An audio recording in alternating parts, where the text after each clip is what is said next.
अस्सलाम वालेकुम नाज़रीन, प्रोग्राम में वाक़े भलीकार चऊं था। नाज़रीन, अॼु सिंध समेत समूरे मुल्क में समूरी दुनिया में धरतीअ जो आलमी दिहाड़ो मल्हायो पियो वञे। गुज़िरियल ॾींहुं अव्हां सिंध जी एकता जा रंग ॾिठा, हर पासे सकाफ़ती रंग ॾिठा। ऐं अॼोको ॾींहुं बि तमामु घणो ख़ासि आहे त अॼु धरतीअ जो दिहाड़ो आहे। अॼोके ॾींहं ते धरतीअ खे दरपेश जेके चैलेंजिस आहिनि या जेके इम्कानी ख़तरा आहिनि ऐं मुस्तक़बिल जा ख़तरा जेके अचणा आहिनि उन्हनि खे कीअं सम्झणो आहे ऐं उन्हनि खे कीअं मुंहुं ॾियणो आहे, उन लिहाज़ खां तमामु घणो अहम ॾींहुं आहे। ॾींहं जी मुनासिबत सां तक़रीबूं बि थियनि पियूं, शयूं बि थियनि पियूं। ऐं गुज़िरियल ॾींहुं जेकॾहिं असां उन सां ई ॻंढींदे असीं ॾिसूं त गुज़िरियल ॾींहुं धरती वासियुनि पंहिंजी धरती माउ खे भेटा बि ॾिनी, पंहिंजे पंहिंजे तरीक़नि सां इज़हार बि कयो उन सां मुहबत जो। ऐं गॾोगॾु जेका सूरत हाल आहे, छाकाणि त असीं ॾिठोसीं त हीउ साल तमामु घणो ॾुखियो रहियो आहे, सिंध लाइ तमामु घणो ॾुखियो रहियो आहे, मुल्क लाइ ॾुखियो रहियो आहे। त ख़ासि करे सिंध लाइ जेका बरसाती ॿोॾि जूं तबाहकारियूं तमामु ॾुखियूं हालतियूं रहियूं बि हिन वक़्तु जारी बि आहिनि। ऐं उन्हनि ॾुखियुनि हालतुनि में इहो अज़म कल्ह वरी वरजायो आहे सिंध वासियुनि त असीं वेड़ा वरी वसाईंदासीं, सिंध ख़ुशहाल थींदी, सिंध शाहूकार थींदी। ऐं उन्हनि वेड़नि खे वरी वसाइण में जिते हुकूमतुनि जो तमामु घणो किरदारु आहे, उन किरदार खे असीं विसारे नथा सघूं, इग्नोर नथा करे सघूं। उन सां गॾोगॾु असीं सभिनी जो बि किरदारु आहे, असीं सभिनी खे बि कॉन्ट्रीब्यूट करिणो आहे उन्हनि इम्कानी ख़तरनि खे, मुस्तक़बिल जे चैलेंजिस ऐं ख़तरनि खे सम्झण लाइ ऐं उनजे लाइ पंहिंजे पाण खे तयारु करण में। हीउ जेको बहालीअ वारो सिलसिलो आहे, इन में बि असांखे पंहिंजा पेर ॼमाइणा आहिनि। त उहा सभिनी मंज़र ॾिठा, तमामु ख़ूबसूरत उहा मंज़र आहे, कश्मीर खां कराची खां कश्मीर ताईं। ऐं उनखां सवाइ पूरे मुल्क में ऐं पूरी दुनिया में जिते जिते सिंधी आबाद आहिनि, जिते जिते उहे माण्हू आबाद आहिनि जेके सिंध सां प्यारु कनि था, सिंधी ॿोली सां प्यारु कनि था, उन्हनि इन ॾींहं खे भरपूर नमूने सां मल्हायो ऐं हिन अज़म जो इज़हार बि कयो।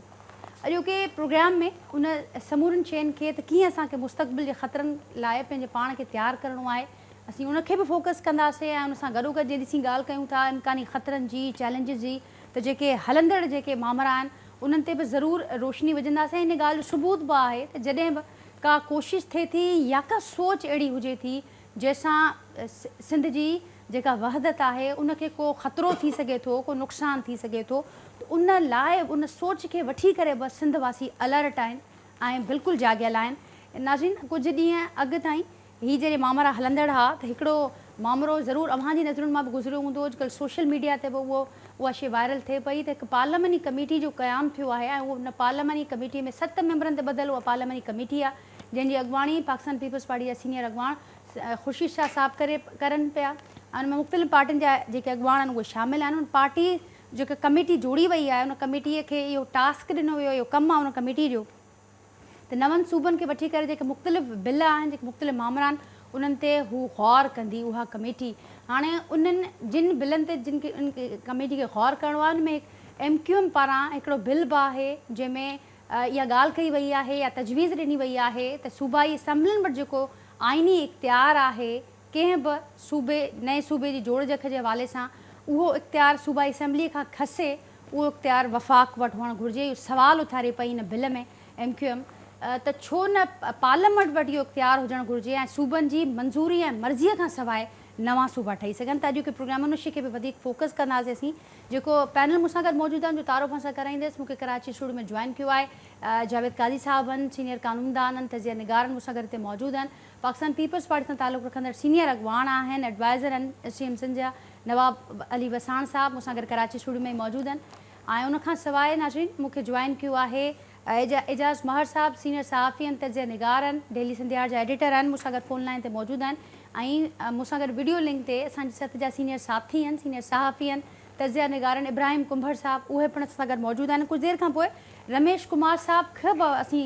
कोशिशि कंदासीं त प्रोग्राम में शामिलु कयूं। हुन कमेटी जिन जो असीं ज़िक्र कयोसीं उन जा मेंबर बि आहिनि। ऐं सभिनी खे भलीकार चवां थी हिन प्रोग्राम में शामिलु थियण लाइ। ऐं सभिनी जी इजाज़त सां इब्राहिम कुंभर साहब ॾे हलां थी। इब्राहिम कुंभर साहब इन समूरी शयुनि खे कवर बि कनि था, असांखे बहितर उन तरीक़े सां गाइड बि कंदा। इब्राहिम, असीं इन ते बि ज़रूरु ॻाल्हाईंदासीं त अॼु धरतीअ जो दिहाड़ो बि आहे, गुज़िरियल ॾींहुं सिंध जी एकता असांखे नज़र आई, सिंध सां सिंध जी मुलाक़ात थी, उन ते बि ज़रूरु रोशनी विझो। पर उन सां गॾोगॾु जिन ख़तरनि जो, जिन चैलेंजिस जो असीं ज़िक्र कयोसीं, हीअ हिकिड़ी सोच जेका मुसलसल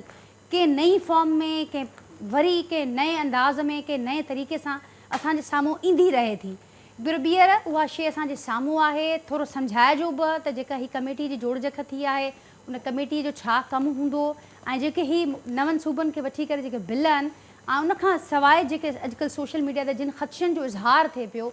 ज़रूरु उन ते रोशनी विझो। जी नाजा, थैंक यू वेरी मच। ज़बरदस्त तव्हांखे मुबारकूं। ज़बरदस्त अंदाज़ में सॼी सिंध छा समूरी सिंध वासी जेके बि दुनिया में रहनि था उन्हनि ज़बरदस्त ॾियारो मल्हायो ऐं इन दुआ सां जेका बेड़ा जेके बर्बाद थिया आहिनि सिंध में ख़ासि तौर ते सैलाब जे करे उहे आबाद थियनि। ऐं जेसिताईं हिन बिल जो तालुक़ु आहे, हिन कमेटी जो तालुक़ु आहे, हिकु त इहा शइ आउं वाज़े करियां थो, कमेटी पार्लियामेंट जे स्पीकर जी तरफ़ां जेका जोड़ी वई आहे उन में ख़ुदि इन नोटिफिकेशन में मुंझारा मौजूदु आहिनि। नोटिफिकेशन में मुंझारा मौजूदु इन हवाले सां आहिनि जो 2-3 शयूं जेके आहिनि मिक्स कयूं आहिनि। ॿी नाजा जेको ख़दशो, जेको ख़तरो हर वक़्तु सिंध खे रहे थो, असां तव्हां सभिनी खे रहे थो, सिंधी माण्हुनि खे रहे थो, उहो इहो त सदाईं जेको सो कॾहिं न कॾहिं इहा ॻाल्हि बिल्कुलु उभरी ईंदी आहे ऐं उन में MQM जो किरदारु रहियो आहे, MQM जी नियत बि उन में शामिलु आहे, MQM जा जलसा, बयान, ऐलान, उन्हनि समूरनि शयुनि जो इनपुट हूंदो आहे। उनजे करे असीं सदाईं इन ख़दशे जो ख़ौफ़ जो शिकार हूंदा आहियूं ऐं उनखे वक़्तु ब वक़्तु माण्हुनि खे उन बाबति आगाही ॾींदा आहियूं।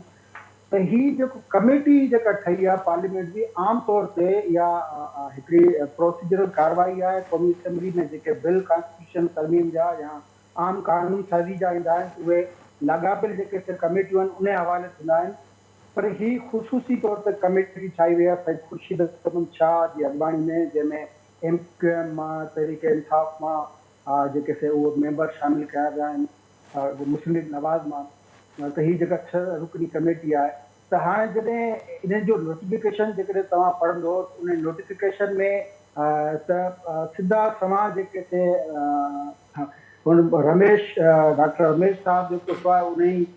खे कल्ह खां वठी सोशल मीडिया ते उनखे काफ़ी कुझु चयो वियो आहे, पर असुल में नोटिफिकेशन ख़ुदि जेको अथव उहो मुबहम क़िस्म जो नोटिफिकेशन आहे। हाणे इहा ॻाल्हि जेको अथव जेसिताईं माण्हू सम्झाए न त इहो नोटिफिकेशन छो आहे, छा लाइ आहे, उहो हालांकि उन नोटिफिकेशन में इहा इन शइ जी वज़ाहत हुजणु घुरिजे आहे जेका न आहे। पर इहा ॻाल्हि पंहिंजी जॻह ते ख़तरो उन में मौजूदु ज़रूरु आहे त इन नोटिफिकेशन त जेका कमेटी ठही आहे उहा कमेटी जेको MQM जो बिल आहे जंहिं ते सयूं थियल आहिनि ऐं उहो बिल 2019 जो आहे। ही समूरा बिल जेके आहिनि उहे 2018 2019 जा आहिनि ऐं तक़रीबन 8 हिकिड़ी साॻी नोयत जा बिल आहिनि। साॻी नोयत मां मुराद त उन में नवां सूबा जेके आहिनि उहो नवां सूबा यानी नवां सूबा जिन में हज़ारा, साउथ पंजाब, ॾखण पंजाब ऐं जेको सो भावलपुर सूबा उहो शामिलु आहे। उन ते ही कमेटी गौर कंदी। प्लस जेको सो अक़लियतुनि जूं सीटूं वधाइण जे हवाले सां जेको रमेश कुमार जो बिल आहे, रमेश कुमार असुल में आइन जा जेके 6 आर्टिकल आहिनि उन्हनि में तरमीम जी तजवीज़ ॾिनी आहे। हिननि बिलनि में उहे आर्टिकल 25B आहे, उहो ज़बरदस्त क़िस्म जो आर्टिकल आहे। 25A तइलीम खे माना बुनियादी हक़ तसवर करण जे हवाले सां 25B में हू चवंदो हर 5 लख जी आबादी में हिकिड़ी जेको वुमेन यूनिवर्सिटी ठहणु घुरिजे, ज़बरदस्त बिल आहे। आर्टिकल 51 जेको आहे उहो क़ौमी असेंबली जा जेके मेंबर आहिनि सूबनि मां उन्हनि जी जोड़त उन्हनि जी जेको मुक़ररु हिन बिल में चयल आहे त अक़लियत जूं सीटूं जेके उहे वधायूं वञनि, 10 मां 15 कयूं वञनि। अहिड़ी रीति आर्टिकल 63B आहे, आर्टिकल 63B आहे, आर्टिकल 92 आहे, 106 जेके आर्टिकल इन बिल में एसि ताईं ॻाल्हि थियल आहे। हिते इहो ॿुधायां त राणा सनाउल्लाह जेको मुस्लिम लीग नवाज़ जो अॻवान आहे ऐं हिन वक़्तु घरू वज़ीर आहे ऐं जावेद मुस्तफ़ा आबादी जेको अॻूणो डिप्टी स्पीकर आहे, उन जो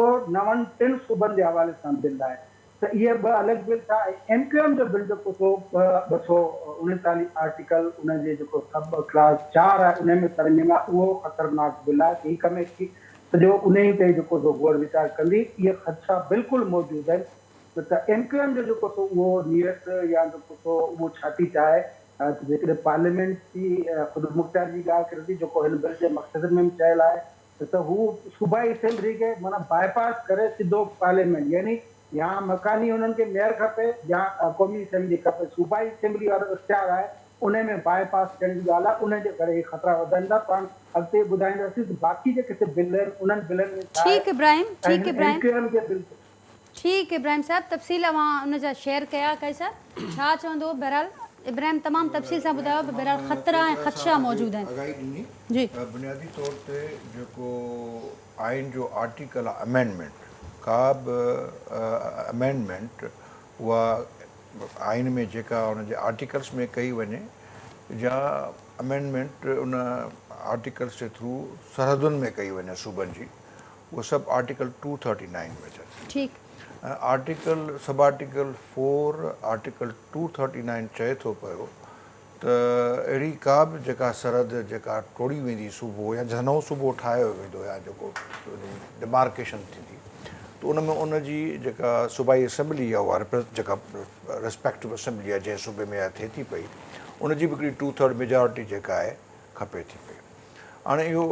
अॼु खां 3-4 साल या अॼु खां 10-12 साल या पहिरीं गवर्नमेंट हुई भायां थो पाकिस्तान पीपल्स पार्टी वारी 2009-8 वारी, डॉक्टर फ़ारूक नसीम जेको आहे इहो बिल MQM लॉन्च कयो, त इहो त माना ग़लति आहे। माना इहो सूबनि खां छो पुछियो वञे, तंहिंजे करे जेका रिट्रेंच इंतिहाई जेका स्ट्रॉन्ग जेका इहा पोज़ीशन आहे, वाहिद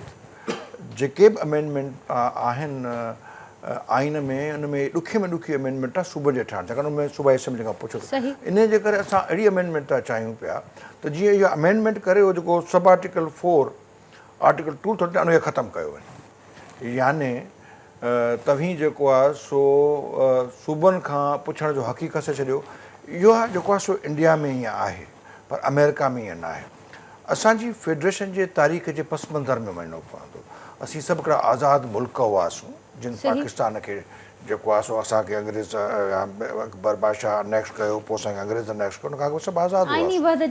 हा, त जेको इंडिया जेको हिन वक़्तु जंहिं ते बीठो आहे उहो इंडिया शुरू खां वठी गॾु रहियो आहे। इहो जेको आहे सो डॉक्टर बासु आहे इंडिया जो, तमामु वॾो कॉन्स्टिट्यूशनलिस्ट माहिर आहे, उहो चए थो असांजी इंडिया जी जेका यूनियन आहे उहा मुख़्तलिफ़ आहे, छाकाणि उते प्रोविंसिस खां पुछियो वेंदो आहे, पर मैंडेटरी न आहे प्रोविंस जी ॻाल्हि ते रहणु। हाणे अचो इन ॻाल्हि ते त इहा जेका अमेंडमेंट आहे, पोइ उहा अमेंडमेंट रूट थी करे पई आर्टिकल 92 में, त सूबनि जो नओं सूबो ठहंदो त उनखे इफेक्ट कंदी, त उनजो आर्टिकल 92 आहे। आर्टिकल 51 आहे त सूबाई क़ौमी असेंबली जेकी क़ौमी असेंबली सीटूं कए त उनखे कंदो। न सिर्फ़ु इहे जेके आर्टिकल जेके चवनि था पिया, article 106 article 92 article 63B article 51 उनखे इफेक्ट कंदो, पर आउं सम्झां थो त उहो त वेंदो पहिरें आर्टिकल 1 खे बि जेको आहे सो अटेंड कंदो। पाकिस्तानी पूरी नई हिकिड़ी जेका आहे अची वई। चवण जो मक़सदु इहो आहे त टू बी वेरी ऑनेस्ट, कंहिंखे इहो बिल टेबल करण जो जेको आहे सो आहे त सही, विझी सघे थो पंहिंजी जाइ ते न, पर छा इहो बिल पास थियणु वञे पियो, उन लाइ 2/3 मेजॉरिटी खपे थी पई। हाणे उहा 2/3 मेजॉरिटी उन में KPK जो हिकिड़ो वॉइस ईंदो, उन में सिंध जो हिकिड़ो वॉइस ईंदो,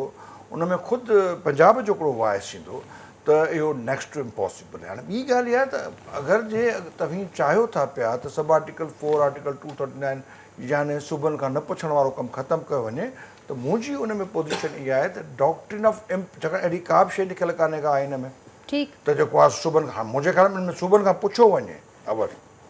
माना उनजी जेको फेडरेशन में इहो जेको उनजी आहे under the doctrine of employed limitation, जेके बेस्ट स्ट्रक्चर थ्योरी थो चयो वञे, त सूबनि खां पुछियो वञे त छा इहा अमेंडमेंट ख़तमु कयूं। न सिर्फ़ु सूबा ठाहिण जेको आहे सो जेको तव्हांखे ठाहिण सूबनि खां पुछियो वञे, ठाहिया वञनि न वञनि, बल्कि इहा अमेंडमेंट ख़ासि करे इहा अमेंडमेंट अगरि ख़तमु कई वेंदी त उन लाइ बि सूबनि खां पुछियो वञे। न त ॿी सूरत में जेको आहे इहो आइन में मौजूदु न आहे, पर under the doctrine of employed limited आइन जा 4 उनसर तमामु अहम आहिनि, उन में का अमेंडमेंट बि कान थी सघे। इहा अथव जेका आहे सा कैशमंदा केस इंडिया वारो, इहो अथव जेको आहे सो मारबरी मेडिसन अमेरिका वारो 1820 वारो, इन ते 5-6 जेके आहिनि से सुप्रीम कोर्ट जूं जेके आहिनि से पोज़ीशन्स आहिनि। जीअं त पाकिस्तान जी जेका सिविल गवर्नमेंट वीक थी थिए पई, त इन करे उहा जेका असांजी सुप्रीम कोर्ट जी पहुचनि उहा ॾुखी थी पई आहे, पर कॉन्स्टिट्यूशनल थ्योरीअ में under the doctrine of employed limitation और बेस्ट स्ट्रक्चर थ्योरी न पाकिस्तान में डेमोक्रेसी के बिजो ॾेई सघिजे थो, न पाकिस्तान में फेडरेशन के बिजो ॾेई सघिजे ठीक, थो। पर उन बावजूद ये समूरू शयूं ज़िक्र कयो त आइन में मौजूद बि आहिनि, वाज़े बि आहिनि, पर उन बावजूद इहा सोच बि मौजूदु आहे, मुख़्तलिफ़ वक़्तनि ते मुख़्तलिफ़ तरीक़नि सां इहा शइ साम्हूं ईंदी रहे थी। ऐं इब्राहिम बि इहा क्लियर कई शइ वाज़े कई त बिल पुराणा आहिनि, ठीकु आहे, पर हीअ जेका कमेटी हाणे ठही आहे इन जो ख़ुसूसी तौर ते हाणे ई उनजी जोड़ जक थी आहे, छा चवंदो नवाब साहब? सभ खां पहिरियां ई त मां पूरे सिंध वासियुनि खे, पूरी दुनिया में जेके सिंध वासी जा सिंध सां प्यार कंदड़, सिंध सां मोहबत कंदड़ सभिनी खे मुंहिंजो सलाम। ऐं अॼु ख़ासि ॾींहं ते मां सभिनी खे सिंधवासियुनि खे सिंधियुनि खे मुबारकूं ॾींदुसि जो अॼु असांजे ख़ुशियुनि जो ॾींहुं आहे। इंशाअल्लाह असांजी सिंध दाइम ई क़ाइमु रहंदी ऐं अॻिते वधंदी। जहिड़ी ख़ूबसूरत असांजी सिंध आहे अहिड़ा असांजे सिंध जा माण्हू आहिनि। सो इंशाअल्लाह सिंध खे मज़बूत कंदे पाकिस्तान खे मज़बूत कंदासीं, अॻिते वधंदासीं। बाक़ी हीअ जेकी ॻाल्हि कई तव्हां सूबनि जी ॻाल्हि कई ऐं मुंहिंजे ख़्याल में इहो मूंखे त काथों बि नज़र कोन थो अचे की जेकॾहिं को बिल पेश थिए या सिंध जे ख़िलाफ़ु अचे ऐं सिंध हिकिड़ो अलॻि सूबो ठहे। सिंध हिकिड़ो ख़ुदि सूबो आहे ऐं सिंध इहे जाकू पाकिस्तान आज़ादु थियो आहे इहे ॻाल्हियूं हलंदियूं अचनि पियूं ऐं थींदियूं अचनि पियूं मुख़्तलिफ़ मरहलनि में। ऐं मुंहिंजे ख़्याल में अञा वक़्तु त अञा कोन आयो आहे जेकॾहिं को सूबनि खे टोड़ण जी ॻाल्हि करे जा। ज़ाहिर आहे हर कंहिंजी ख़्वाहिश ज़रूरु आहे पर प्रैक्टिकली नामुमकिन आहे जेको कमु ही जेके सूबनि खे डिवाइड करणु ऐं सूबनि खे जेके पंहिंजनि हिसनि में विराइणु ऐं को चए त मूंखे अलॻि हिकिड़ो सूबो मिले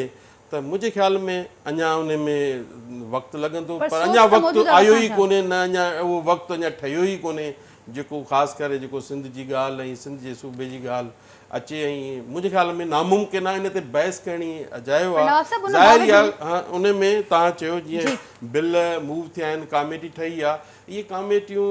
अॼु कोन ठहियूं आहिनि खोड़ वक़्तनि ब वक़्तनि ठहंदियूं आहिनि। मतिलबु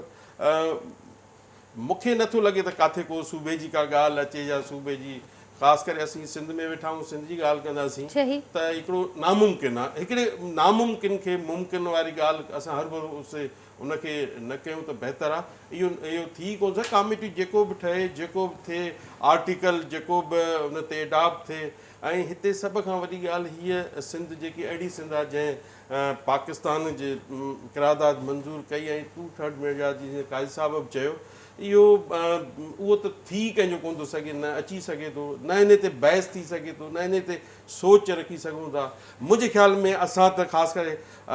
पाकिस्तान पीपल्स पार्टी जा असां हुजूं कोई बि हुजे हिकिड़े लम्हे लाइ बि नथो सोचे सघे त को सिंध जी का डिवाइड जी ॻाल्हि थिए या सिंध जी का हीअ थिए। ऐं इंशाअल्लाह सिंध दाइम क़ाइमु रहंदी। सिंध हिकु आहे हिकु ई रहंदी ऐं कोई बि सिंध खे कोसोवार न लॻंदो ऐं असांजूं सॼियूं हमदर्दियूं सिंध जे माण्हुनि सां आहिनि। असीं पाण सिंधी आहियूं ऐं हमेशह सिंध जी हिफ़ाज़त कई आहे ऐं कंदा रहंदासीं चाहे कुझु बि थिए दुनिया जी कहिड़ी ताक़त अचे। बाक़ी इन ते बहस करणी मुंहिंजे ख़्याल में अजायो आहे। ठीकु एजाज़ साहब इन ते बहस करणु अजायो आहे। नवाब साहब खे मां ॿुधो सम्झनि पिया त इहो त नामुमकिनात मां आहे ऐं नामुमकिन शइ ते बहस करणु अजायो आहे।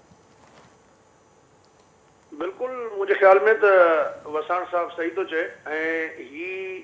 जेको मामिलो हिन वक़्तु जेको इहो मामिलो साम्हूं आंदो वियो आहे त पाकिस्तान जेको आहे ऐं ख़ासि करे हुकूमत ते वरी तनक़ीद पई थिए मुख़्तलिफ़ हवालनि सां बहराननि जो शिकार आहे ऐं तमामु अॼु बि तव्हां ॾिठो त स्टॉक मार्केट जेको आहे 500 पॉइंट खां मथे जेको आहे किरी पियो आहे ऐं IMF जी किस्त न पई मिले। मुआशी तौर ते तमामु हालतूं ख़राबु आहिनि ऐं स्टेट बैंक जेको आहे चवे थी त रिज़र्व हुन जा हिकिड़े महीने जी इम्पोर्ट जे बराबरि बचा आहिनि। त अहिड़े सॼे माहौल में शयुनि तां ध्यानु हटाइण जे लाइ हिकिड़ो इहो थी सघे थो त उनजो इहो बि रीज़न हुजे। ऐं ॿियो त इलेक्शन जॾहिं वेझी ईंदी आहे त पीपल्स पार्टी ऐं MQM जेको आहे उहे पंहिंजे पिच ते वञी अहिड़े क़िस्म जी पॉलिटिक्स कंदा आहिनि ऐं अहिड़े क़िस्म जी शयूं ॾींदा आहिनि त जीअं ॿिन्ही जो पंहिंजो हिकिड़ो वोटिंग एरिया जेको आहे उहो बरक़रार रहे। त जेतिरे क़दुरु ॻाल्हि आहे हिन बिल जी जेको MQM जे बिल जे हवाले सां ॻाल्हि कई पई वञे त मां सम्झां थो त पाकिस्तान जेको आहे ही कन्फेडरेशन आहे ऐं आइन में जेको मुतफ़िक़ा आइन ठहियो हो त उन में कुझु शयूं अहिड़ियूं आहिनि जेके बेसिक स्ट्रक्चर जो हिसो आहिनि ऐं सूबे कंहिंजी मर्ज़ीअ खां सवाइ उनखे जेको आइन में जेको तहफ़ुज़ ॾिनल आहे 2/3 मेजॉरिटी जो त जेसिताईं उहो सूबाई असेंबली पाण पास न करे तेसिताईं तव्हां जेको आहे त उहो नथा उन ते गौर करे सघो ऐं इहो अख़्तियार खसण जे लाइ जेका अमेंडमेंट आंदी वई आहे उहा बि उन बेसिक स्ट्रक्चर जे उन में फाल थी करे। ऐं इन में काफ़ी जजमेंट्स मौजूदु आहिनि सुप्रीम कोर्ट जूं त आइन जे बेसिक स्ट्रक्चर खे तव्हां छेड़े नथा सघो उन में पार्लियामेंट खे नथो करे सघिजे। मूंखे जेतिरे क़दुरु यादि पए थो इब्राहिम में बि हेल्प करे इन खे यादि हुजे छो त रेगुलर कोर्ट जी रिपोर्टिंग कंदो रहियो आहे त उन में मुंहिंजे ख़्याल इफ्तिखार चौधरी जे ज़माने में अहिड़े क़िस्म जी बि का हिकिड़ी रूलिंग आई त बेसिक स्ट्रक्चर सां छेड़छाड़ नथी करे सघिजे। त हीउ जेको बिल आहे they are playing with the galleries वारे हद ताईं त ठीकु आहे, बाक़ी अमली तौर ते इहो मुमकिन कोन्हे, पॉसिबल कोन्हे। ऐं जेकॾहिं अहिड़े क़िस्म जी कंहिं कई बि सही हरकत त उहो मुंहिंजे ख़्याल आहे अदालतूं हुनखे उॾाए छॾींदियूं ऐं इहो बेसिक स्ट्रक्चर सां जेको आहे छेड़छाड़ कोई बि नथो करे सघे। ऐं इहो सिर्फ़ु जेको आहे MQM पंहिंजो वोट बैंक इंटेक्ट रखणु या पंहिंजे हल्के खे ख़ुशि रखण जे लाइ अहिड़े क़िस्म जूं हिकिड़ी सियासी एक्टिविटी थी सघे थी। ऐं हिन मौक़े ते ख़ुर्शीद शाह खे ख़बर न आहे पीपल्स पार्टी ख़ुर्शीद शाह ते कहिड़ी कावड़ आहे, सो हुनखे ख़्वार था कनि न अची मथे मथे में। त मुंहिंजो ख़्यालु आहे त इहो वाक़ई जेको आहे त इन में अमली तौर ते का बि पेशरफ़ थींदे नज़र नथी अचे। सूरत हाल तां इशूज़ तां ध्यानु हटाइण जे लाइ हिकिड़ो फज़ूल क़िस्म जो बहस शुरू करण जे लाइ हिकिड़ो अहिड़ो छो थी सघे थो। ठीकु इब्राहिम जी यादि हूंदो की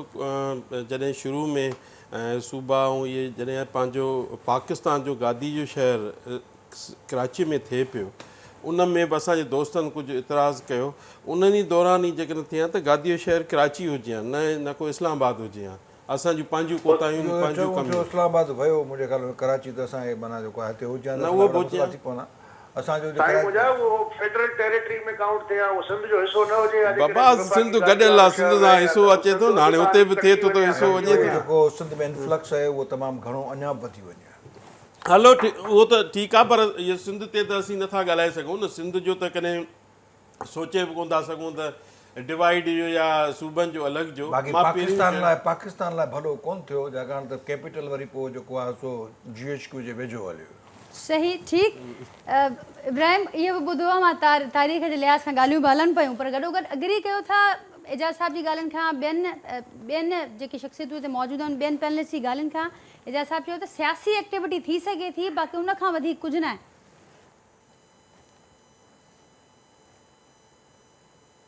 जी 100% एजाज़ साहब जी इन ॻाल्हि सां तव्हां इतफ़ाक़ थो करियां। ऐं जीअं सुप्रीम कोर्ट हिकिड़ो तोइन अदालत जो कानून ठाहे पियो 2008 खां 2009 में, उनखे इन बुनियाद ते ठाहियो त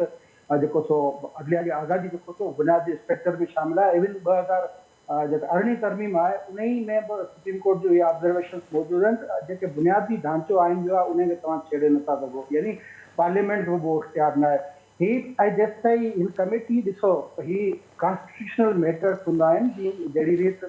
18 तरमीम आई उन लाइ हिकिड़ी वॾी कमेटी ठही हुई मियां रज़ा रबानी जी सभराई में। उनमें सीनियर तरीन जेके पार्लियामेंटन मौजूदु आहे। हिन कमेटी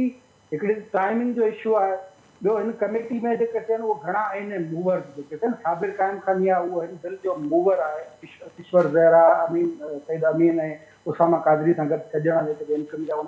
उन खां अलावा आमिर जीवा आहे। हाणे आमिर जीवा पीपल्स पार्टी जो अक़लियती मेंबर आहे, डॉक्टर पंहिंजो आहे रमेश कुमार आहे। त कमेटी जी जोड़जक बि ॾिसजे ऐं उन खां पोइ वरी हिन जी टाइमिंग ॾिसजे त इहा मूव जेका था इहा हरू भरू मतिलबु अजाई क़िस्म जी आहे। ऐं उनखे वरी जहिड़े नमूने ठीकु आहे चलो हिकिड़ी कमेटी ठही आहे उहा इन ते गौर कंदी ऐं मूंखे पक आहे इहा कमेटी गौर करे कहिड़े नतीजे ते पहुचंदी उनखे माण्हू इन कमेटी जी जोड़जक मां ई अंदाज़ो लॻाए सघे थो। तो वक़्तु इहा टाइमिंग अहम आहे, उनजे करे तरकीब पई थिए। ऐं प्लस जेको सो इहो एजाज़ जी चयो त सियासी जेको सो उहो गेम हर वक़्तु इहे पाण में खेॾण हाणे रवाज थी वियो आहे। फलाणी शइ ते खेॾणो आहे, मुतासिर थी विया आहिनि इमरान ख़ान मां सभई। सो मुंहिंजे ख़्याल में खेॾण जे करे जेको सो इहो मामिलो अचे पियो। भली आउं सम्झां नथो जेसिताईं हीअ जेको सो रमेश कुमार वारो बिल आहे, ॾिसो ही मूं सवेरे चयो त हीअ त जेका नोटिफिकेशन निकितो आहे उहो उन नोटिफिकेशन समूरी शयूं मतिलबु फ़क़ीर रमेश कुमार जे हुन में गले में आणे छॾियूं आहिनि। हालांकि इन जे पोयां ॿिया मामला हुआ। जेकॾहिं नवाज़ लीग वाक़ई सिंसियर आहे, हज़ारा सूबो बहावलपुर सूबो ऐं ॾखण सूबो, त उहो ॾखण पंजाब जेको सो आहे उहो उन्हनि जो घणे अरसे खां हिकिड़ो देश रहियो आहे या हुननि जो राइट रहियो आहे। उन ते त एतिराज़ न आहे। वधि में वधि असांजी कक्षा जेके आर्टिकल जी डॉक्टर साहब चयो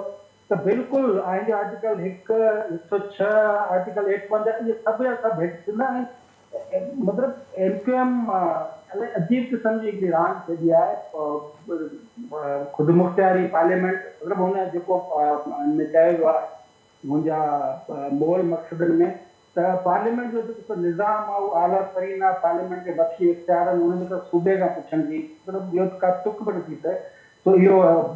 इनखे हिते आउं वाइंड अप कंदुसि इहो चई त बिल्कुलु मूव कार थी सघे थी छाकाणि जो एमपीएम खे पंहिंजा वोटर जेके अथनि उहे खणणा आहिनि इन कूड़े झांसे आखिरे नारे तहत उनखे पाण सां गॾु खणी हलणो आहे। एमपीएम जी हालत बि ख़राबु आहे पर टाइमिंग जेको सो बिल्कुलु दुरुस्त न आहे। माना हिकिड़े सिंध सां यकजहती जो इज़हार करियूं, सकाफ़ती हथियार सां जेको पंहिंजो मज़बूत पाण खे करियूं ऐं ॿिए हंधि वरी नोटिफिकेशन अचे जेको लाज़मी आहे पोइ ख़दशा जेके उहो ख़तरा उनजे करे ऐं इनजी बहितर ॿियो इहो पासो आहे मुस्बत पासो त असीं वधीक अलर्ट थियो था वञूं, वधीक अलर्ट रहंदासीं इब्राहिम। ऐं अवां बिल्कुलु दुरुस्त पिया चयो, ज़ाहिर आहे काई साहिब हीउ पहिरियों भेरो कोन थियो आहे। चवंदा आहिनि न नांग जो ॾंगियल नोड़ीअ खां बटिजंदो आहे, हीउ पहिरियों भेरो कोन थियो आहे। बिल्कुलु ई सही पिया चवनि त वोट बैंक इंटैक्ट बि करिणो आहे, माज़ी में बि ॾिठो आहे, डाइवर्जन लाइ बि खोड़ मामला थिया आहिनि। पर बहरहाल मुख़्तलिफ़ वक़्तनि ते जॾहिं जॾहिं हीउ मामिलो उथियो आहे सोच त बहरहाल इहा मौजूदु आहे किथे न हिकिड़ो सोच सां कंहिंखे को एतिराज़ न, असीं हिकिड़ी प्लूरल ऐं इंक्लूसिव सोसाइटी आहियूं। असांजी जेका पूरी जेका हीअ जेको सॼो कल्चर डे हो उहो असांजी प्लूरलिटी ऐं इंक्लूसिविटी सूफ़ी सेकुलर लिबरल सिंधी आहियूं,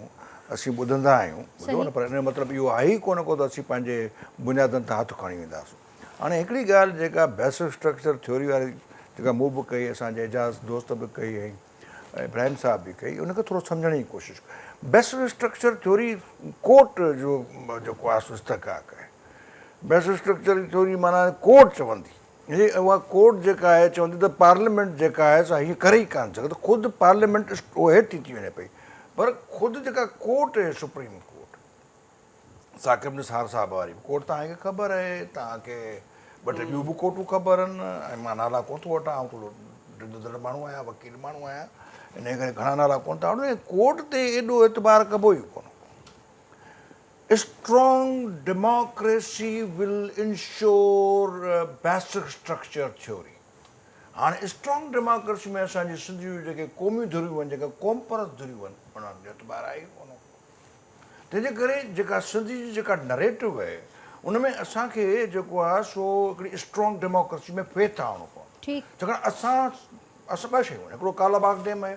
सॼी सिंध गॾु थी वेंदी आहे, सॼी सिंध गॾु थी वेंदी, हा कोई पर उते वरी असां सां पंजाब सां गॾु थींदो आहे।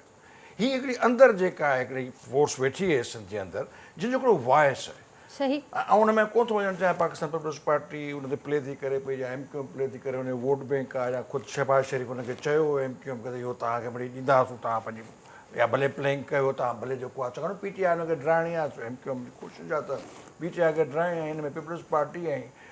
PMLN जी बि ख़्वाहिश आहे त एमक्यूएम जेको आहे पीटीआई खे कराची में ड्राइ उहो डथल आहे वीचारी, छाकाणि उहो आई जेको आहे माना बैसाखियुनि ते ई साहिबु बैसाखियूं निकिरी टुटी पवंदी। द थिंग इज़ दैट असीं विढ़ंदासीं, असीं कीअं विढ़ंदासीं, असीं पंहिंजे जेको आहे सो पॉलिटिकल इंस्टीट्यूशन जे बेसिस ते विढ़ंदासीं। असांजा पॉलिटिकल इंस्टीट्यूशन जेके बि आहिनि, असांजी जेका सिर्फ़ु हिकिड़ो वॉक ओवर ॾियो वेठा आहियूं पाकिस्तान पीपल्स पार्टी खे, इंतिहाई अफ़सोस सां 50 सालनि में का ॿी शइ ठही कान सघी आहे, मुतबादिल कोन थो थिए। तंहिंजे करे असांखे हिन शयुनि खां बचाईंदो जॾहिं असीं तमामु जेको आहे सभु जेके क़ौम परस्त धुरियूं आहियूं उहे इलेक्टोरल पॉलिटिक्स में सो वठंदासीं ऐं किथे किथे पाकिस्तान पीपल्स पार्टी सां ठहंदासीं, पाकिस्तान पीपल्स पार्टी खां अलॻि थी बीहंदासीं। सही काई साहब, इन ॻाल्हि खे अॻियां वधाईंदसि। रमेश कुमार साहब सां गॾु आहिनि। मूंखे ॿ मिंट मां रुॻो चवंदुसि जी, सिंध हिकिड़ी माउ आहे, माउ खे कोई बि ॿ हिसा न करणु चाहींदो, ऐं पाकिस्तान पीपल्स पार्टी कॾहिं बि न चाहींदी, ऐं पाकिस्तान पीपल्स पार्टी हिफ़ाज़त कई आहे सिंध जी। तव्हांखे यादि हूंदो जेको साईं कालाबाग डैम जी ॻाल्हि कई, मां बि यादि आहे, मां पाण हुउसि मोहतरमा, पाण उते धरणियूं हयूं, किथे कमू शही ते हयूं, पूरी सिंध हुते क़ौम परस्त सभु गॾु थिया ऐं सॼी सिंध हुयो हुते। पाकिस्तान पीपल्स पार्टी चाहे आसिफ ज़रदारी साहब हुजे, बिलावल भुट्टो ज़रदारी साहब हुजे, या सिंध गवर्नमेंट हुजे, या सिंध जा माण्हू हुजनि, कॾहिं बि इहो कोन चाहींदा की सिंध सां को माटेली मावर सलूक थिए। ऐं सिंध असां सभिनी जी गॾियल आहे, ऐं ख़ासि करे पाकिस्तान पीपल्स पार्टी इन जी हिफ़ाज़त जी ज़ामिन आहे। पाकिस्तान पीपल्स पार्टी हमेशह हिफ़ाज़त कई आहे ऐं कंदी रहंदी, चाहे कुझु बि थिए। असांजी शुरूआत ई हितां थी थिए, असां शुरूआत खे कीअं ख़तमु कंदासीं। नवाज़ साहब, पर कुझु अहिड़ा मिसाल ज़रूरु मौजूदु आहिनि, उन्हनि ते असीं बाद में अची ॻाल्हाईंदासीं। जीअं बेटनि वारो मामिरो थियो उन खां अॻु बिटे निज़ाम वारो मामिरो खोड़ सर मामला उनमें त सिंध जिते अॻिते हुई न जी सिंध उनमें जेको सिंध जो शऊर अॻियां अची वियो त सिंध गवर्नमेंट अॻिते आई सिंध गवर्नमेंट त पोइ गवर्नमेंट खे जवाब अचिणो ॾिनो पियो पोइ गवर्नमेंट हटणी पोइ पई गवर्नमेंट खे ऐं अचिणो पियो पर पाकिस्तान सिंध जो पीपल्स पार्टी शऊर खां अॻु हुई अॻियां आयो बिलावल साहब जा त पोइ ॿ टे गवर्नमेंट बयान खे आया बिलावल साहब ठीकु। फौरन उन ते स्टैंड वरितो पे ठीक नवाब जेके साहब वेठा रमेश थे। कुमार साहब खे बि ॿुधूं था रमेश कुमार साहब मूंसां गॾु हिते मौजूदु आहिनि सीनियर अॻवान आहिनि जी जी नाज़िया रमेश साहब ही छा ममण मतल आहे हिकु पासे काल्हो को ॾींहुं गुज़रियो आहे जॾहिं सॼी सिंध यकजहती जो इज़हार कयो आहे धरती माउ खे भेटा ॾिनी आहे ॿियो ॾींहुं असीं ॾिसूं था त ही हिकिड़ो नोटिफिकेशन आहे जंहिं पार्लियामेंट कमेटी जुड़ी आहे जंहिंजा अवां बि मेंबर आहियो ऐं नवनि सूबनि ठाहिण वारे मामले ते ॻाल्हियूं हलनि पियूं छा चवंदो अवां पहिरीं त मां अफ़सोस कंदुसि त जेके ना समझ माण्हू बग़ैर कंहिं समझ जे ॻाल्हाईंदा आहिनि बग़ैर कंहिं समझ जे कमेंट्स ॾींदा आहिनि घटि में घटि सम्झी पोइ ॻाल्हाइनि हिते जेकॾहिं पीपुल्स पार्टी जी हुकूमत आहे ऐं हिते हिंदू जेके असुल सिंध जा वारिस वेठा आहिनि ऐं उहे क्या सिंध जा विरहाङा कंदा पहिरीं ॻाल्हि ॿी ॻाल्हि इहो त बिल 2018 में भावलपुर सूबे जो पेश थियो हो उन ई टाइम ते हिकिड़ो मुंहिंजो बिल पेश थियो हो उहो बिल जेको पेश थियो उहो थियो हो त हर यूनिवर्सिटी में जेको इहो बिल आहे जंहिं ते इहा कमेटी ठही आहे उहा उन ई ते बिल ते जेके आर्टिकल आहिनि उहो हिकु आर्टिकल आहे कि वुमेन यूनिवर्सिटी ठहिणु खपे जिते 5 लख जी आबादी हुजे ॿियो बिल आहे त माइनॉरिटी जूं सीटूं 10 मां 15 कई वञनि टियों बिल आहे त जेकॾहिं को इलेक्शन जे प्रोसेस में जेकॾहिं को ब्राइबरी में शामिल थिए थो उहो हमेशह लाइ डिस्क्वालीफाई थिए चौथों बिल आहे त प्रोविंशियल सीटूं बि जेके आहिनि सो माइनॉरिटी जूं वधाई वञनि पंजो बिल आहे कि रिजर्व सीट जेके माइनॉरिटी जूं आहिनि उहो थ्रू इलेक्शन थियनि हिते प्रोविंस जो को ज़िक्र ई न आहे साईं तव्हांजे उन पूरे जेका बि नोटिफिकेशन आई आहे उनजी जेको टाइटल आहे त सूबनि खे नवनि सूबनि ठाहिण रमेश साईं थोरो टाइटल जे बारे में ॿुधायो न ठीकु कंटिन्यू कयो रमेश साहब सूबनि जे ठहण जे हवाले सां हिन वक़्तु कोई बिल डिस्कशन में कोन्हे लिखियो पियो आहे हेॾो सारो लिखो हिन में लिखियल आहे त डॉक्टर रमेश हिननि आर्टिकलनि में अमेंडमेंट जो बिल पेश कयो आहे ठीकु तव्हां जेकॾहिं का बि शइ हींअर असेंबली में डिस्कस हले थो त बाबा अॼु असेंबली में असां डिस्कस करियूं था हिकिड़े इशू थी कमेटी में डिस्कस हले थो लिखियल है special committee on bills special committee on bills to amend the constitution and for creation of new provinces या जेका भावलपुर जे हवाले सां डॉक्टर मुंहिंजो बिल पेश थियो उन जे करे इन्हनि जो सब्जेक्ट में लिखियल साईं तव्हां वाज़े कयो अञा साईं सुभाणे अची प्रेस कॉन्फ्रेंस करे वाज़े कयो त तव्हांखे सूबनि टोड़न जो को सूबनि ठाहिण जो को बि शौक़ु न आहे तव्हां त असांजा पंहिंजा आहियो हा हिकु ॻाल्हि इहा आहे त जेको बिल मुंहिंजो आहे मां फेसबुक ते पंहिंजो हिकिड़ो वर्डिक्ट ॾेई छॾियो आहे ऐं बिल मुंहिंजे सोशल मीडिया ते मौजूदु आहे नेशनल असेंबली जी वेबसाइट ते मौजूदु आहे जेके अक़लमंद पढ़ियल लिखियल माण्हू आहिनि जेके सम्झनि था उहो उन बिल खे सम्झी ऐं डिक्टेट उन खे जेको सो सम्झनि पर जेके नथा सम्झनि उन्हनि खे सम्झाइण जे लाइ मुंहिंजे मुंहं में ताक़त न आहे जो मां उन्हनि खे सम्झायां ठीकु काई साहब कुझु ऐड करणु चाहिनि था हिकिड़ी ॻाल्हि इहा आहे त रमेश जी ॻाल्हि खे थोरो वैल्यू ॾियणी पवंदी त हीउ जेको सर्कुलर निकितो आहे उन मां जेकर इहो लफ़्ज़ कढी छॾिजे त फॉर क्रिएशन ऑफ न्यू प्रोविंसिस त सॼी उहो जेको फॉर क्रिएशन ऑफ न्यू प्रोविंसिस जेको आहे त ॿियो जेको सॼो हुनजी बॉडी आहे बिल जी उन सां त असांखे सच एतिराज़ आहे ई कोन पर फॉर क्रिएशन ऑफ न्यू प्रोविंसिस में उहे आर्टिकल 51 हुजे 92 हुजे 106 हुजे उहे हिट थिया अथनि अहिड़ा 10 15 20 आर्टिकल आहिनि जेके हिट था थियनि पिया असांखे डपु आहे त किथे तव्हांजा जेके आहिनि से इन करे रमेश साईं खे वञी उते असेंबलीअ में खुर्शी साहब खे उहो न्यू प्रोविंसिस वारो कटरायो महिरबानी करे रमेश साहब छा चवंदो हिन पॉइंट ते जंहिं पॉइंट जे करे ख़दशा पैदा थिया जंहिं पॉइंट जे करे जेका काई साहब निशानदेही बि कई ख़दशा जेकॾहिं कंहिं माण्हू खे का समझ न हुजे उहो असां सिंध असांजो सकाफ़त तमीज़ ऐं तहज़ीब जो रमेश साहब टाइटल उनजो सजेस्ट करे थो उन में जेकॾहिं अहिड़े क़िस्म जी लैंग्वेज सोशल मीडिया ते यूज़ थिए अखियूं ऐं डॉक्टर रमेश भाई उन्हनि जो जवाब ॾे पढ़ियल लिखियल माण्हू थी करे amendment करायो भाई था। ॻाल्हाइण त जाइलनि सही खे खपे न, इहो उहो ॻाल्हाइनि छा पियो, मुंहिंजे कंहिंखे वक़्त सम्झ मथे न आई अचे ॻाल्हि या आहे। हिनखे रमेश कुझु ॻाल्हाए त सही तरीक़े सां त पंहिंजे- ॻाल्हाए पंहिंजे- न, पंहिंजे कंहिंखे जेको सम्झ न सर्कुलर अचे में ही न changes कराया अचे, वञे। तूं रमेश पंहिंजो साईं। ब्रीफ ॾे जेको ॿुधाए, बाक़ी हाणे इहे न अचे कंहिंखे सम्झ न अचे, इहे ॻाल्हाइण त न आहे न तुंहिंजो। असांखे सम्झ खे अचनि, पंहिंजो अखियूं ठीकु कराए रमेश साईं। तंहिंजे करे हुन में जेको लिखियलु आहे न्यू प्रोविंसिस वारो उहो कटराए वञे, महिरबानी करे। न हलो जी जी रमेश साहब जंहिं टाइटल जी ॻाल्हि हले पई ऐं मां क्लियर बि कयो त हुन में खोड़ ॿियूं शयूं आहिनि ऐं ही बहस चयो आहे त कहिड़े बि हिसाब सां हुजे तव्हांजी बिल जे आर्टिकल जी अमेंडमेंट छा आहे, तव्हां उहो आर्टिकल पढ़ो न। जेकॾहिं आर्टिकल जी अमेंडमेंट पढ़ण में नथी अचे, सब्जेक्ट पढ़ण में अचे थो, भाई सब्जेक्ट पहिरीं जॻह ते वरी उहा ई ॻाल्हि। कमेटी भावलपुर जा भाई उहा ई ॻाल्हि, तूं पंहिंजी ॻाल्हि कर, उन जे पाण करे नथो उन अचे, कमेटी में हिकिड़ी हे ॻाल्हि शयूं कमाल मुंहिंजा बिल हाणे था डिस्कस थियनि। हाणे भावलपुर जो त पोइ अवां विड्रॉ कयो पिया या जेका ॻाल्हि हिते हले पई त अवां इन जे लाइ कोशिशि कंदो, अवां सम्झो पिया त ही टाइटल जंहिंजे करे कंफ्यूजन बि थियनि पियूं, ख़दशा बि पैदा थियनि पिया, इनखे तब्दील थियणु घुरिजे। दरअसल इहा टाइटल न हुजे हा जी पुराणो टाइटल त बहितर हो, ठीकु त इहो कंफ्यूज न थी आहे। पर उहो ई आहे। ॻाल्हि इहा आहे त हिते हिन वक़्तु हिन जे अंदरि हिंदू जेके असुल सिंध जा वारिस वेठा आहिनि, पीपुल्स पार्टी जेका हेतिरनि सालनि खां सिंध जी हिफ़ाज़त करे पई, कालाबाग डैम जो इशू आहे, डॉक्टर रमेश हो पहिरीं मुशरफ साहब जे साम्हूं बीह रहियो त साईं इहो न ठहंदो। ऐं अॼु इहे कुझु माण्हू जेके पंहिंजो पाण खे चवंदासीं असां बसि सिंध बचाओ तहरीक में निकिता आहियूं, उहे अची सोशल मीडिया ते कमेंट्स विझनि, गदार विझनि त साईं ख़ुर्शी जा गदार थी वियो, डॉक्टर रमेश गदार थी वियो, नुज़र पठान गदार थी वई, ऐं इहे सभु अची जेको माण्हू खे तकलीफ़ थी रही हिननि शयुनि खां। हा, इन ई शइ में कोई शक न आहे, जेकॾहिं सब्जेक्ट जो टाइटल ई जेकॾहिं 3 साल पुराणो हिकिड़ो टाइटल हो, उन टाइटल में ई जेकॾहिं तब्दीली थी वई आहे, सुको वॾो इशू न थी आहे या हिननि माण्हू खे कंफ्यूजन। पर माण्हू कमेंट्स थियण खां पहिरीं पोइ माण्हू कंहिंखे जॾहिं कोई कंहिंते इल्ज़ाम हणंदो आहे 10 दफ़ा सोचंदो आहे। ठीकु आहे रमेश साहब, अवां पाण क्लियर कयो, अवां पाण वाज़े बि कयो, एजाज साहब खे बि शामिल गुफ़्तगू कंदासीं। रमेश तोखे सम्झणु घुरिजे, तोखे चवणु घुरिजे, इहो न चइबो आहे बार बार तूं रिपीट थो करी त कंहिंखे सम्झ में न आयो, कंहिंखे ही न आयो, ईअं न ॻाल्हाइबो आहे। इहे हिन वक़्त ते इहो सेंसिटिव इशू थो हले। तूं जेकॾहिं ईअं ॻाल्हाईं त खोड़ हज़ारे लखे किरोड़े जेको आहे सो सिंधी ॿुधण वारा उन्हनि जे ज़हन छा गुज़रंदो, तूं ईअं पियो ॻाल्हाईं। ईअं न ॻाल्हाइबो आहे बाबा, ईअं न ॻाल्हाइबो आहे चरिया, ईअं न ॻाल्हाइबो आहे। मुंहिंजो बिल मूंखे बिल जी ॻाल्हि कर, बाक़ी इहो तूं न चओ त मूंखे को इल्म न सेखारे, मां सभिनी खां दाना ऐं सभिनी खां पढ़ियल लिखियल आहियां, ऐं मां सिंध जो असुल वारिस आहियां। ऐं मूंखे जेकॾहिं अची केरु चवे त बाबा असां साईं सिंध, अरे बाबा पहिरीं अरे बाबा वो ठीक आहे, सब ठीक आहे, मूंखे ख़बर आहे तूं सिंधी वासी ठीक रमेश साहब, पर ॻाल्हि अगेन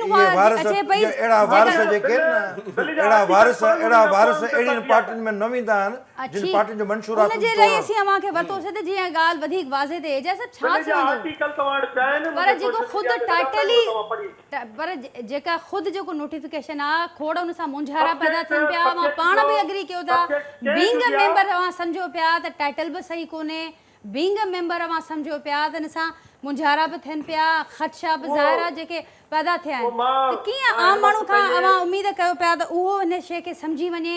त कंहिंजी नियत में को मसइलो कोन्हे, साम्हूं समूरियूं शयूं बि रहियूं आहिनि, बैकग्राउंड बि रहियो आहे, इहो कीअं अवां एक्सपेक्ट कयो पिया हिकिड़े आम माण्हू मां?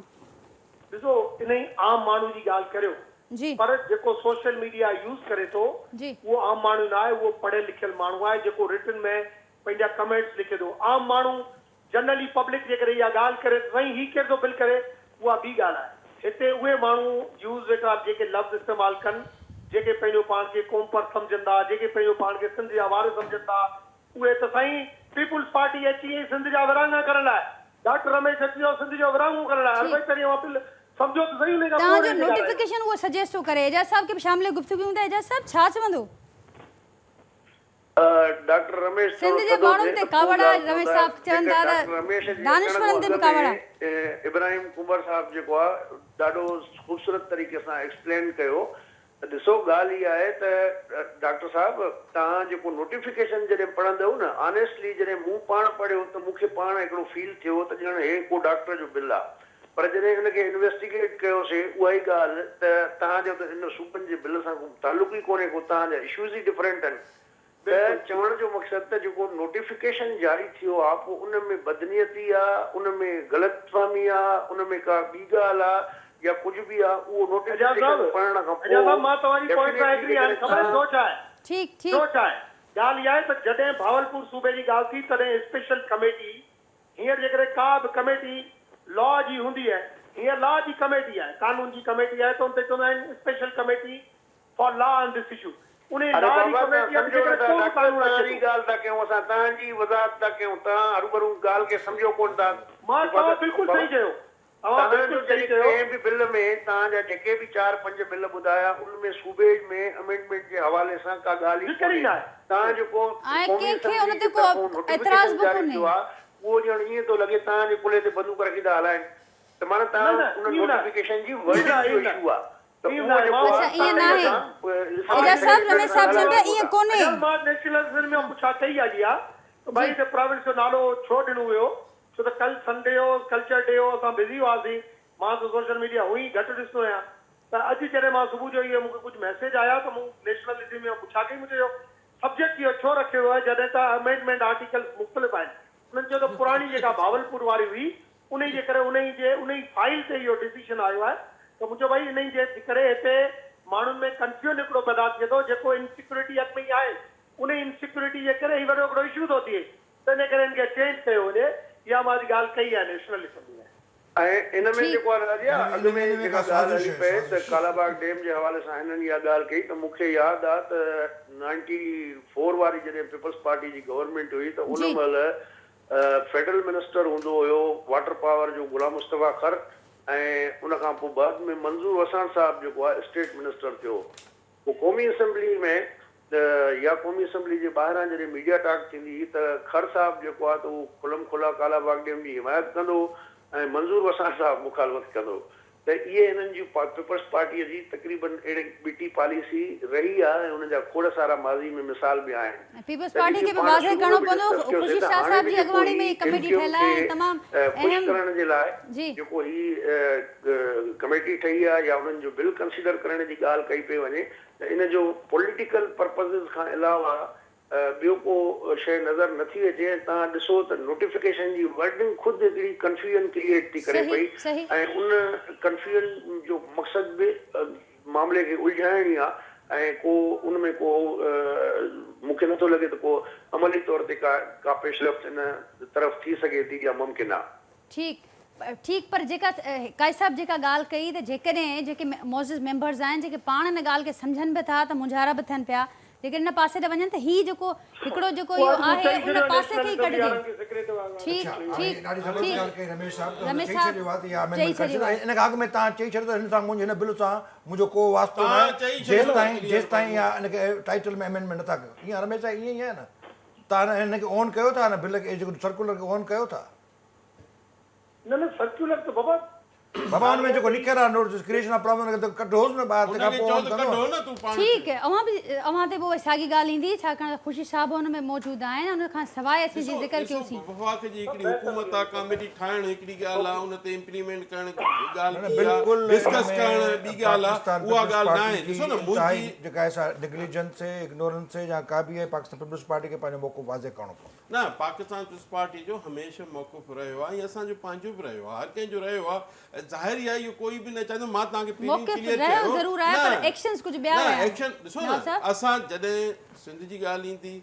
कॾहिं बि कोई बि जेको आहे न कोई बि न चाहींदो त सिंध जे सूबे जी या इन ते को डिस्कस सियासी बयानु हूंदो आहे डेमोक्रेसी आहे उन में डायलॉग हूंदो आहे ॻाल्हियूं हूंदियूं आहिनि पर पाकिस्तान पीपल्स पार्टी कॾहिं सोचे बि ठीक नथी त सघे, पोइ हाणे लंबे लाइ नथी सोचे हिन सघे, स्पेसिफिक ऐं कॾहिं हिन सोचियो मामले आहे। ते छा तव्हांखे थींदो मां मोहतरमा जो हेॾो वॾो यादि ॼाणां वफ़ाक़ जी अलामत हूंदे बि ज़ाहिर आहे हुन ते पंजाब नाराज़ थियो हूंदो तंहिं हूंदे बि मोहतरमा क्लियर कट पाण जी धरणे में अची वेठी ऐं उन खां पोइ बिलावल साहब वो तारीख़ में आहे वो बिल्कुल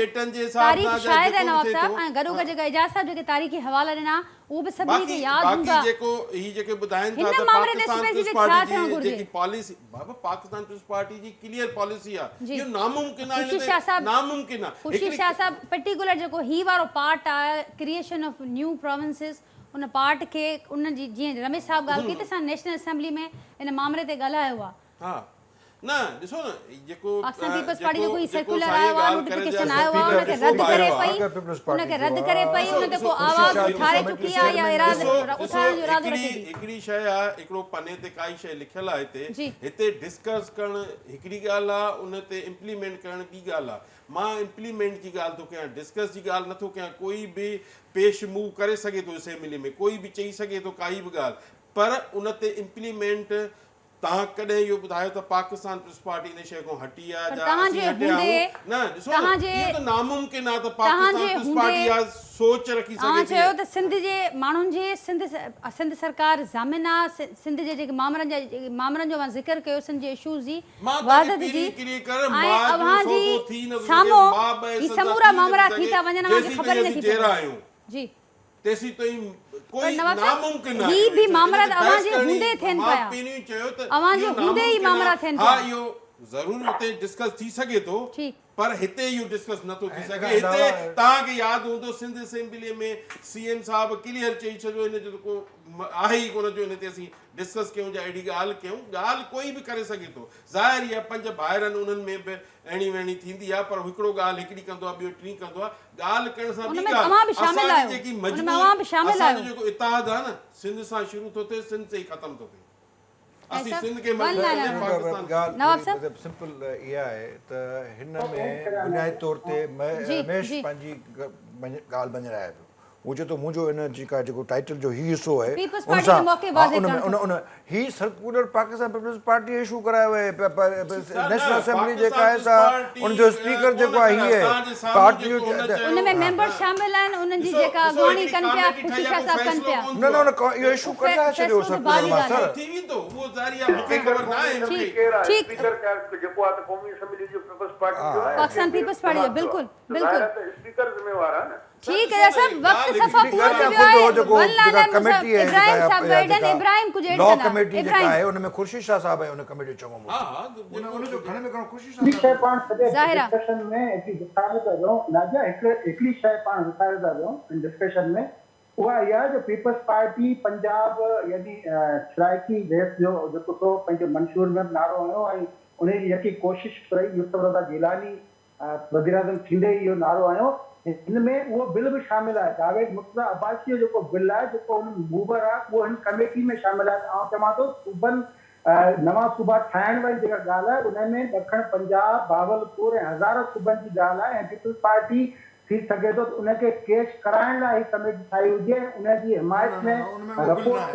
ठाहिण लाइ उहो नोटिफिकेशन कढियो इहो पासो जेको असांखे विस्तार इब्राहिम साहब उन में ॿ ठीक मूं वटि टाइम पूरो थी वियो आहे गाय साहब ठीक हिकिड़ो बिल जेको आहे सो रमेश वारो आहे ऐं ॿियो बिल जेको आहे एमक्यूएम जो पुराणो उहे ॿ बिल शामिल मुंहिंजे ख़्याल में भड़ी कुझु बि हुजे इहो बिल सिंध जो त आहे ई कोन इहो ज़ाहिर ठीक, ठीक, नवाब साहब। ऐं पाकिस्तान पीपल्स पार्टी हमेशह सिंध जी हिफ़ाज़त कई आहे आईंदा बि कंदी रहंदी ऐं सिंध बि सम्झे थी सिंध जा माण्हू बि सम्झनि था हिन वक़्तु सिंध जेको जा माण्हू पाकिस्तान इंतज़ार में आहिनि उम्मीद में आहिनि तव्हां हिन ते को इंशाअल्लाह, सिंध वाज़े हमेशह पॉलिसी सिंध का जी वाज़े हिफ़ाज़त पोजीशन कंदा रहंदा। पीपल्स पार्टी हिन मामले ते इख्तियार कंदी ऐं उहो असांखे नज़र ईंदो ठीक नवाब साहब वरी महिरबानी मां जीअं मां वक़्तु कढी हिते आया जावेद काई साहब इब्राहिम कुंभर साहब एजाज़ महर साहब कुछ दिल लाइ नाज़रीन रमेश कुमार साहब असां सां गॾु मौजूदु हुआ मां प्रोग्राम में गुफ़्तगू ॿुधी पंहिंजी राय खां असांखे ज़रूरु आगाह कजो वरी मां सुभाणे मुलाक़ात कंदासीं तेसिताईं ॾींदा इजाज़त अल्लाह हाफ़िज़